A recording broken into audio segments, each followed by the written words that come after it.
Welcome, ladies and gentlemen. This will probably be my last video with respect to Dr. Dawn Hughes, because there's not a great deal else really from the cross-examination or anything along those lines. But what we did see was, whilst in the cross-examination, and Dr. Dawn Hughes was discussing the most traumatic events apparently in Amber Heard's life and that sort of situation pertaining to Johnny Depp. We get the camera on Amber Heard and she's laughing, she's smiling, she's smirking away, and she does this actually a few times, which, look, no offence, it doesn't really seem like the actions of someone who is reliving a traumatic event. Now, I'm not a psychologist, but what I will say, I watched the opening statements, opening questions to the psychologist yesterday, and she's not exhibiting any of the emotions which that psychologist, Dr. Dawn Hughes, said she should be. Shame, regret, sadness, embarrassment, etc. None of that. She's smirking. So here you have it. All right.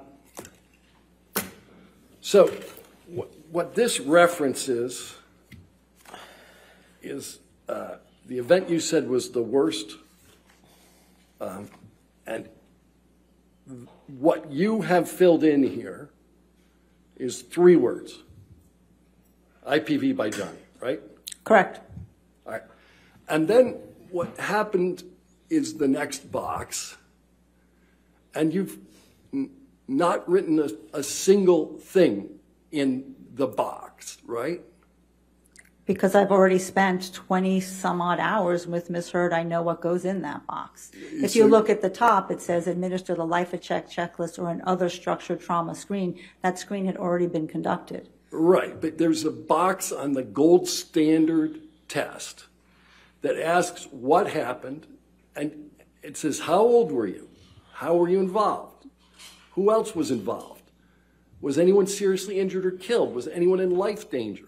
And none of that information you provide in your analysis on the CAPS 5. Your Honor, I hesitate to object, but that's very compound. It is. Okay, I'll sustain the objection if you want to rephrase. We can do it Okay. the slow way. The first question is, how old were you? All of the information that would go in that box is contained in my 80-plus clinical notes of my evaluation of Ms. Heard up until this point. It would have been incredibly redundant to do that again here. But you knew other people would review this, didn't you? And I knew that they would have my clinical notes as well. Oh, so they're supposed to parse through your clinical notes so that they can figure out what you chose to be the anchoring event. I didn't choose to be the anchor. The client chooses to the anchor to identify what the worst event is for them. You wrote IPV by Johnny. That's what you determined to be the anchoring event. When I asked Ms. Heard, once again, of the traumatic events that she experienced in her life, which one is the worst, this is what she indicated. Okay. But you provided no details with respect to it.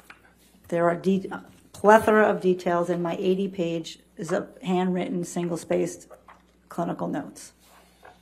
Right. All right.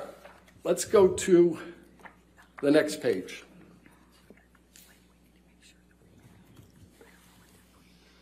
All right. You felt it appropriate to fill this page out, didn't you, Doctor? Well, these are the questions about the symptoms, so I'm asking specific questions and getting her responses. Didn't you know this already? Well, I was making sure at this point, having not seen her for a year, what is the trauma expression at this time? It can change over time. It could go away. It can get better. It can get worse. All right. Why don't we go a couple more pages in? Let's go into page 7 of 20.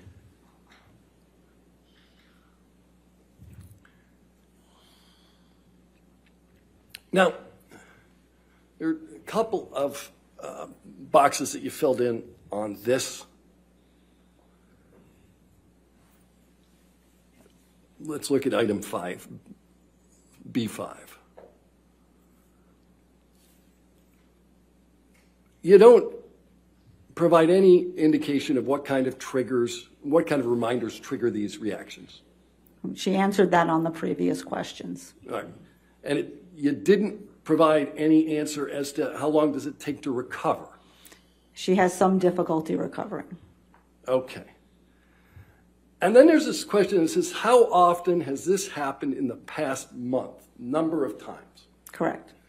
And we talked about how these things are scored, and we looked at, you got to look at frequency and intensity, right? Correct. And you left the frequency box blank. Well, no, if she said several times a month, then that's what the frequency is. And you didn't fill that frequency box in at all. Because she told me it was frequently several times a month, which is one of the anchors in coding the CAPS. All right, let's look at the next one. The very next box. Again, this is scored by frequency and intensity.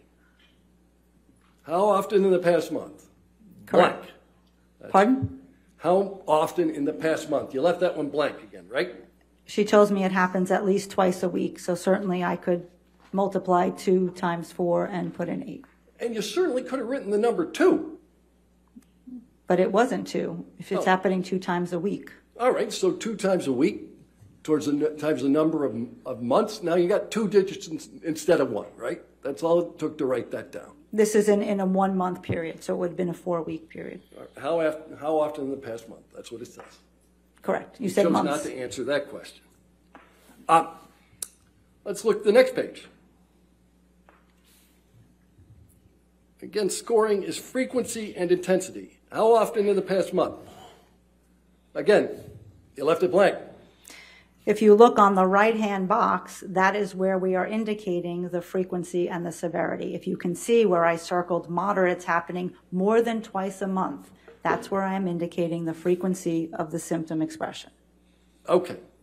But aren't you skipping a step? You're supposed to do intensity and frequency.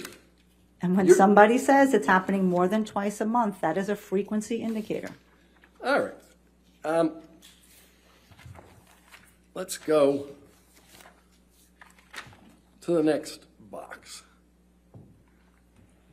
Again, we have, in the past month, how many of the important parts of event have you difficulty remembering?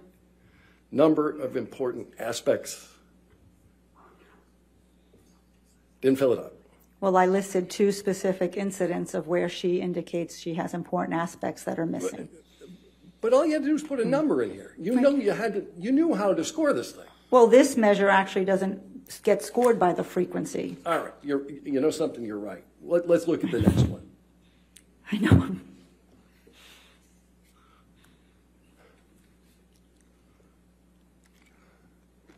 The next one gets scored by the frequency. That's blank, right? Well, I did not code it as a PTSD symptom. Okay, let's go to the next one.